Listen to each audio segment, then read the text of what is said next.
말씀은 신명기 6장 18절 19절의 말씀입니다. 신명기 6장 18절에서 18, 19절.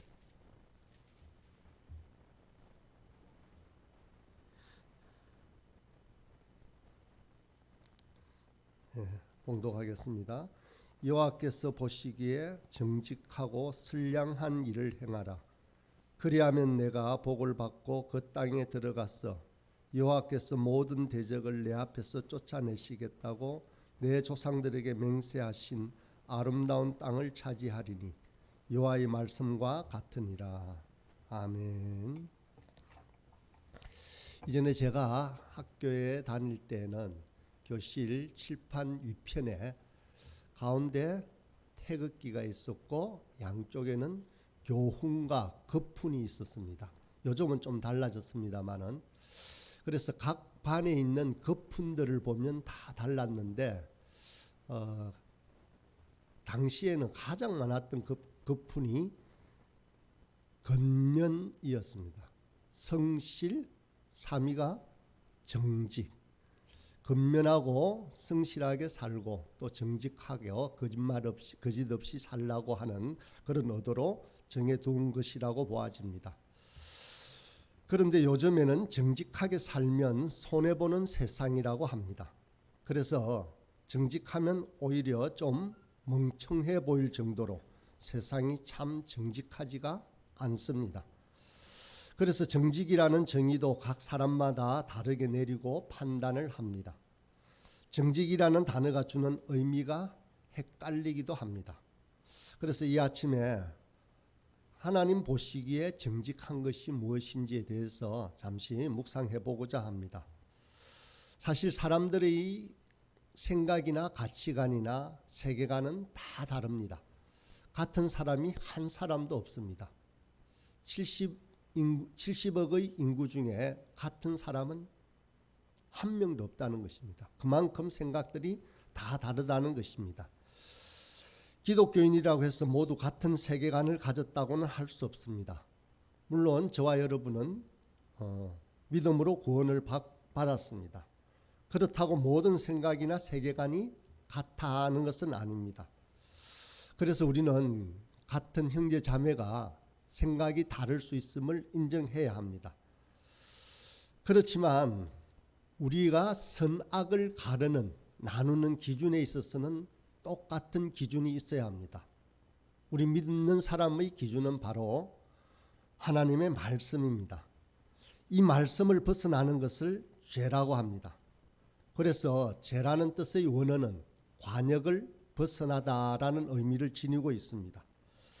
하나님을 사랑하고 이웃을 사랑하는 일이 최고의 계명이고 바로 선입니다. 사랑하지 않음이 죄이고 악입니다. 우리 삶에서 모든 판단의 기준은 하나님의 말씀에 두어야 합니다.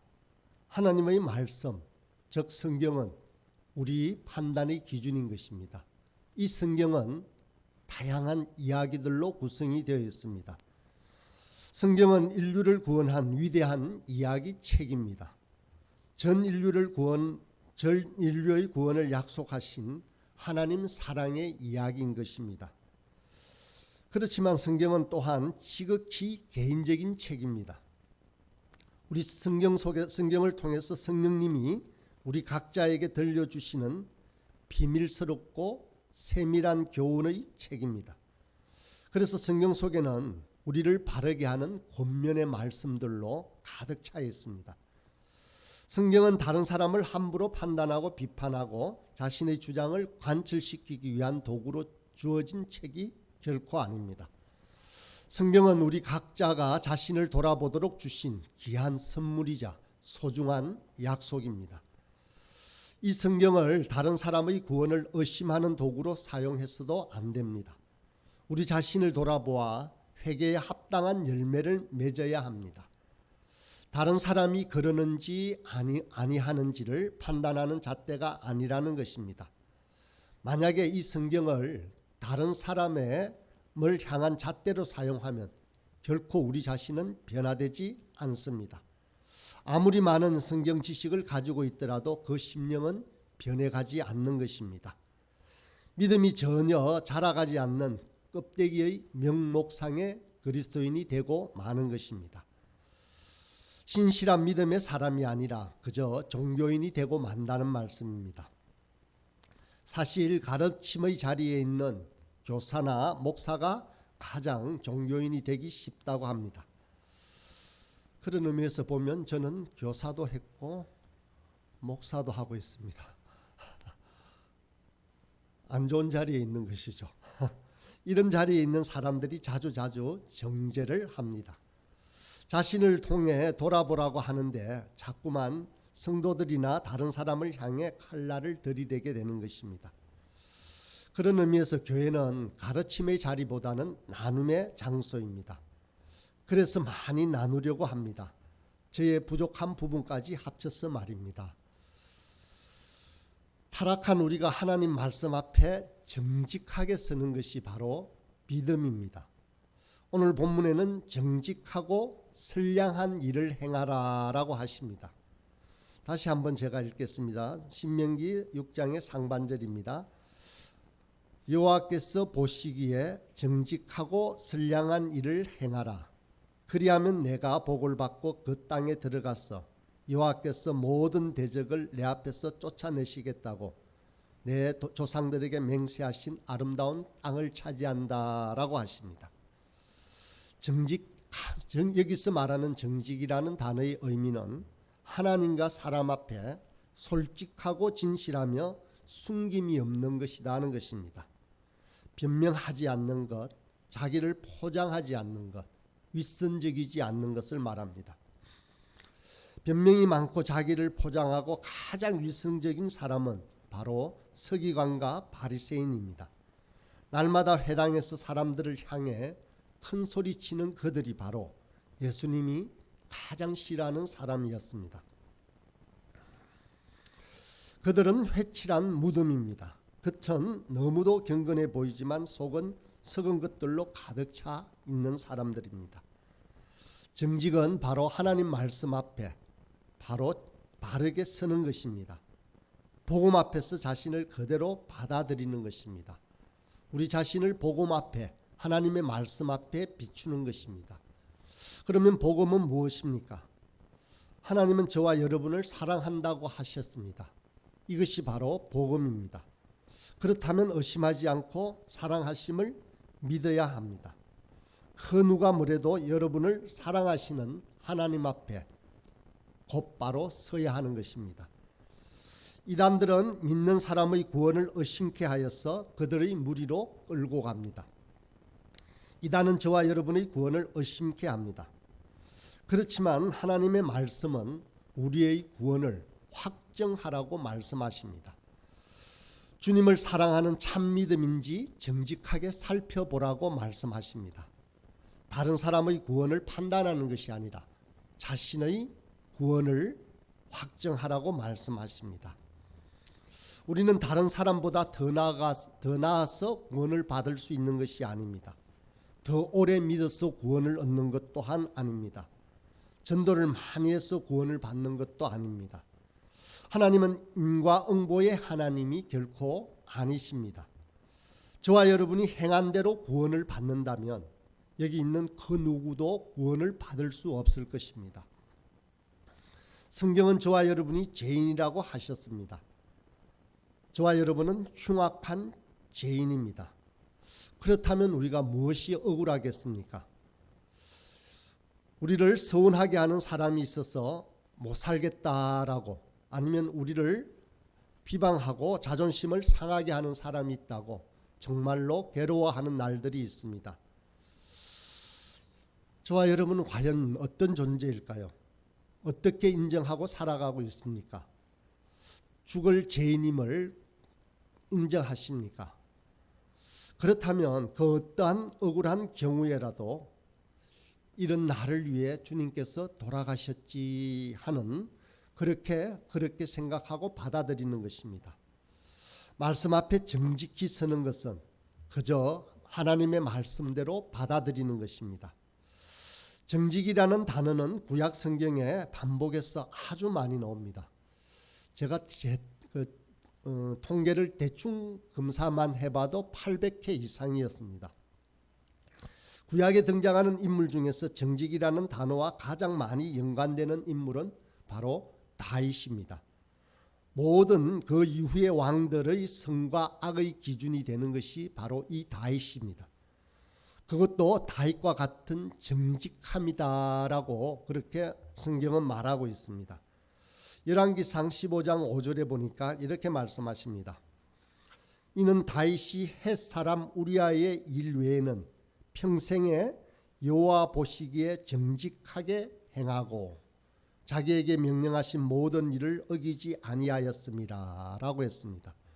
여호와 보시기에 정직하게 행하고 라고 합니다. 이 다윗의 기준을 통해서 다른 여러 역대 왕들의 기준을 이렇게 말합니다. 그의 조상 다윗의 모든 행실과 같이 여호와 보시기에 정직하게 행하여. 이것이 각 왕들의 기준이었습니다. 정직하게 행한다는 것은 의를 행함으로 주님께 순종하는 것입니다. 의를 행한다는 말이 무엇이겠습니까? 나의 노력입니까? 나의 업적입니까? 그렇다면 저와 여러분은 무엇을 해야 할까요? 의를 얻기 위해서 우리는 남다른 노력을, 각고의 노력을 기울여야 할까요? 결코 아닙니다. 바로 의는 어린 양 예수 그리스도의 우리 예수님의 피 흘리신 공로를 믿는 것입니다. 그를 보내신 우리 하나님을 사랑하는 일입니다. 그 하나님이 말씀하시는 것을 믿는 것입니다. 이것이 의로운 일입니다. 아무 공로 없으나 구원받았다는 사실에 감격하면서 감사하면서 우리의 구원을 확정하며 살아가는 것이 믿는 자의 도리인 것입니다. 그런데 이 사랑을 굳게 하는 사람들이 있다고 합니다. 미가서에 보니까 이런 말씀이 있었습니다. 3장 9절인데 야곱 족속의 우두머리들과 이스라엘 족속의 통치자들 곧 정의를 미워하고 정직한 것을 굳게 하는 자들아. 이렇게 정직한 것을 굳게 하는 통치자들이 있었던 것입니다. 정직은 진리입니다. 정직한 것을 진리를 비트는 우두머리와 통치자들이 있었습니다. 오늘날에도 마찬가지입니다. 이단을 이끌어가는 많은 무리들이 그렇습니다. 그런데 신약 성경에는 정직이라는 단어를 찾아볼 수가 없었습니다. 혹이라도 정직이라는 단어가 있을까 검색을 해보았습니다. 그러나 없었습니다.